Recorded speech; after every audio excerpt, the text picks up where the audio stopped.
Assalamualaikum warahmatullahi wabarakatuh, sahabatku para petani sawit, apa kabar? Semoga kalian selalu dalam keadaan sehat walafiat dan selalu dalam lindungan Tuhan yang Maha Kuasa tentunya, amin. Teman-teman, pada video kali ini saya akan sharing mengenai rumor bahwa kelapa sawit itu bisa mencapai potensi 40 ton per hektar per tahun. Apakah itu mitos atau fakta? Kalau menurut pengamatan saya teman-teman, dari berbagai sumber yang saya rangkum, baik itu yang ada di lingkungan saya di sini ataupun dari semua media-media yang saya pelajari, bahwa 40 ton per hektar per tahun itu adalah fakta yang bisa kita dapatkan. Namun kita harus memenuhi syarat-syarat penting yang memang harus kita lakukan supaya kita bisa mendapatkan hasil tonase yang sedemikian tersebut. Namun teman-teman, sebagai pengingat saja bahwa kita ini petani kecil yang memang memiliki biaya yang cepat. Tentu hal itu untuk kita pikirkan saja sudah membuat kita kenyang. Jadi ya jangan terlalu muluk-muluk lah. Kita itu dalam 1 hektarnya saja per bulan mendapat 2 ton saja, itu sudah patut untuk kita syukuri. Kalau 2 ton per hektar berarti 24 ton per tahun.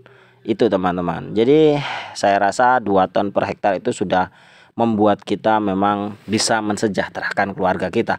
Apalagi kalau 40 ton per hektar per tahun, berarti dalam 1 bulannya kita bisa mendapatkan 3,5 ton teman-teman. Nah, apakah itu bisa terjadi? Tentu saja bisa kita upayakan, namun dengan berbagai syarat yang harus kita penuhi. Nah, syarat yang pertama apa? Syarat yang pertama itu adalah penggunaan benih yang baik, semuanya 100% berbuah secara maksimal, dan tentunya dengan berat janjangan yang memang benar-benar maksimal. Jadi tidak ada 1 batang pun dari populasi 1 hektar itu yang gagal. Kalau gagal ya kita ganti dengan benih yang lebih baik. Itu teman-teman. Jadi dalam 1 hektar misalkan populasinya 143 batang, ya kan? 143 batang kita turunkan per 1 kali rotasi itu 100 janjang saja dengan beratan 15 kg misalkan, atau sampai 20 kg, atau kalau mungkin sampai 25 kg. Kita ambil rata-ratanya saja 15 kg atau hampir 20-an kilogram lah teman-teman. Kalau dalam 100 janjang berarti kita mendapatkan 4 ton. Berapa? Ya, kalau 20 berarti 2 ton per sekali rotasi. Berarti dalam 1 bulan kita mendapatkan 4 ton. Apakah itu bisa terjadi? Bisa saja. Kalau memang benih yang kita gunakan dalam kebun kita itu memang benih yang memang benar-benar luar biasa. Itu yang pertama yang wajib kita lakukan. Nah, benih apa yang akan kita gunakan? Ya, benih yang menampilkan hasil tonase yang sedemikian teman-teman. Ya, kalian searching sendirilah benih apa yang memang menampilkan hasil tonase yang 40 ton per hektar. Ada juga yang menampilkan 32 ton, ada yang 36 ton, ada yang 38 ton. Gunakan benih-benih tersebut. Ya, apa salahnya kita beruji coba untuk melakukan hal tersebut. Itu yang pertama, syarat yang wajib kita lakukan. Jadi 143 batang dalam hamparan 1 hektar itu harus memang wajib berproduksi teman-teman, berproduksi secara baik. Nah, bagaimana dengan musim trek, musim agung? Tentunya teman-teman, sawit itu tidak selamanya stabil. Ada bulan-bulan di mana buah itu menurun dan di mana bulan-bulan buah itu meledak. Jadi itu adalah hitungan rata atau akumulasi dalam 1 tahunnya. Itu yang pertama. Yang kedua adalah hal yang harus kita perhatikan, bahwa sawit itu tumbuh kembangnya dipengaruhi oleh 2 hal penting. Yang pertama adalah kecukupan unsur hara, yang kedua adalah kecukupan air dan cahaya.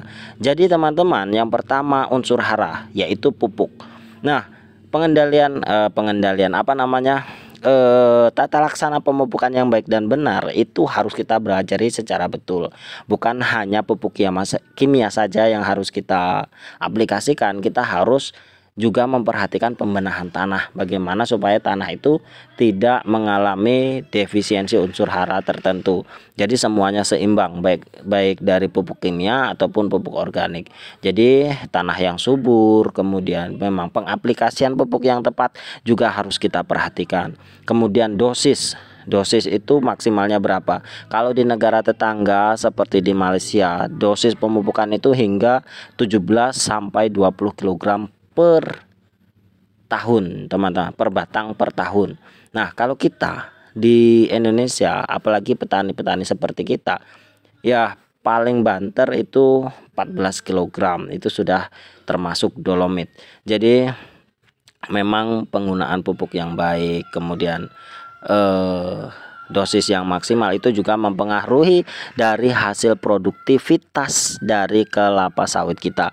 Jadi jangan berharap kalau kita pupuknya alang kading mupuknya jarang-jarang atau males-malesan kita melakukan pemupukan, kita berharap sawit kita bisa berbuah secara baik, ya wallahu alam itu mah ya. Jadi teman-teman jangan berharap bahwa sesuatu yang tidak kita upayakan akan menghasilkan sesuatu yang kita harapkan. Itu jangan sampai terjadi, jangan ada dalam pikiran kita. Jadi intinya sesuatu yang kita usahakan pasti akan menghasilkan sesuatu yang kita harapkan, itu teman-teman.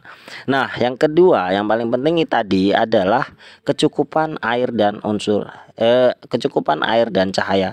Jadi dua faktor alam ini memang sangat-sangat mempengaruhi. Maka dari itu musim juga akan mempengaruhi dari hasil produktivitas. Misalkan kalau musimnya terlalu kemarau terlalu panjang tentu akan menghasilkan penurunan produktivitas di tahun-tahun berikutnya. Kemudian cahaya matahari juga lumayan cukup penting untuk didapatkan di kebun kita. Maka dari itu perhatikan jarak tanam dari kebun kita, jangan sampai terlalu rapat sehingga intensitas cahaya matahari itu bisa kurang di kebun kita dan akhirnya nanti akan menurunkan hasil produktivitas. Jadi unsur hara, air dan cahaya itu adalah satu kesatuan yang tidak bisa kita pisahkan teman-teman. Dan kemudian cara kita membersihkan lingkungan atau perawatan lingkungan dari kelapa sawit juga harus diperhatikan.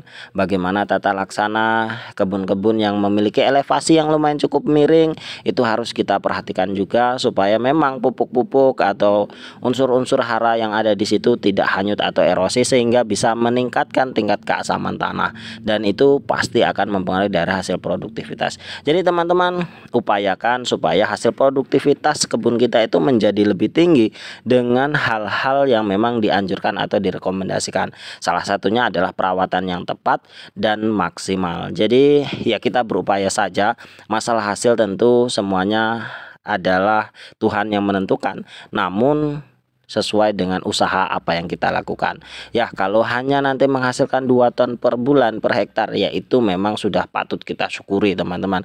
Karena dengan 2 ton saja dengan harga sekarang misalkan 2.500, berarti dalam 1 bulan kita sudah bisa menghasilkan 5 juta rupiah per hektar per bulan. Itu memang sudah lumayan untuk patut kita syukuri. Jadi kita sebagai petani ya perlu untuk berharap, perlu untuk bermimpi, namun kita harus paham kapasitas kita itu ada di mana. Mungkin hanya ini. Terima kasih atas perhatiannya, semoga bermanfaat. Wassalamualaikum warahmatullahi wabarakatuh.